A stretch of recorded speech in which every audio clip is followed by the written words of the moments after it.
आज हम पश्चिमी एशिया की एक प्रमुख शक्ति ईरान के प्रभाव और ताकत पर एक गहरी नजर डालेंगे। जरूरी भी है क्योंकि ईरान का जो प्रभाव है वो काफी फैला हुआ है, मल्टी डिमेंशनल है।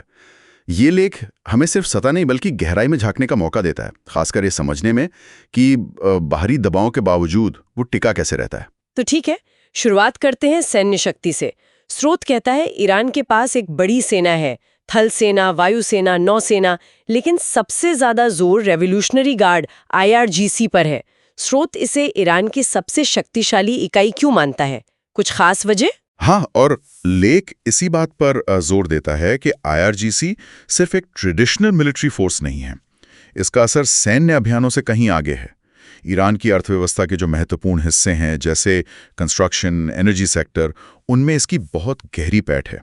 स्रोत के मुताबिक ये दोहरा नियंत्रण मतलब मिलिट्री और आर्थिक इसे एक असाधारण शक्ति देता है। अच्छा, ये दिलचस्प है।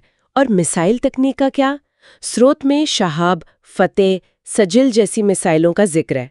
क्या लेख इनकी क्षमता या इनके रणनीतिक महत्व के बारे में कुछ और बताता है? हाँ, लेख खास तौर पर इशारा करता है कि ये मिसाइलें विशेषकर मीडियम और लॉन्ग रेंज वाली बैलिस्टिक मिसाइलें ईरान की जो निवारक क्षमता है मतलब डिटरेंस स्ट्रैटेजी, उसका मुख्य स्तंभ है।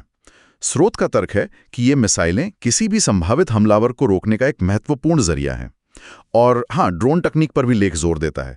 इसे वो असम्मित युद्ध, एसिमेट्रिक वॉरफेयर जिसे कहते हैं, उसमें ईरान का एक प्रभावी हथियार बताया गया है, जिसका प्रदर्शन उसने अमेरिकी ड्रोन गिराने जैसी घटनाओं में किया भी है। हाँ, वो खबर आई थी। अच्छा, अब उस मुद्दे पर आते हैं जो हमेशा सुर्खियों में रहता है, ईरान का परमाणु कार्यक्रम। स्रोत इस पर क्या कहता है, खासकर अमेरिका और इजराइल की चिंताओं और ईरान के अपने दावों के बीच? स्रोत देखिए दोनों पक्षों को सामने रखता है। ये बताता है कि पश्चिमी देश और इजराइल इसे परमाणु हथियार बनाने की कोशिश मानते हैं और इसके लिए वो ईरान के यूरेनियम संवर्धन कार्यक्रम और मिसाइल क्षमताओं के जुड़ाव का हवाला देते हैं। वहीं ईरान लगातार यही कहता आया है कि उसका कार्यक्रम शांतिपूर्ण कामों के लिए है, जैसे ऊर्जा उत्पादन या चिकित्सा। और वो जो 2015 का JCPOA समझौता था और फिर 2018 में अमेरिका उससे हट गया, इसका जिक्र भी है। स्रोत इसके असर को कैसे दिखाता है? जी हाँ, बिल्कुल है।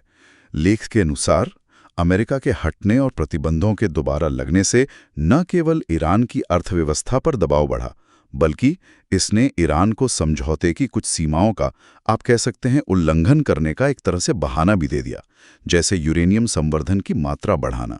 स्रोत इसे एक बहुत ही जटिल गतिरोध के रूप में दिखाता है, जहां विश्वास की कमी दोनों तरफ है और ये क्षेत्रीय अस्थिरता का एक बड़ा कारण बना हुआ है। ओके, सैन्य और परमाणु पहलू के बाद अब आते हैं ईरान के भू राजनीतिक प्रभाव पर। स्रोत कहता है कि ईरान मिडिल ईस्ट की राजनीति में एक बड़ा खिलाड़ी है, खासकर इराक, सीरिया, लेबनान और यमन में।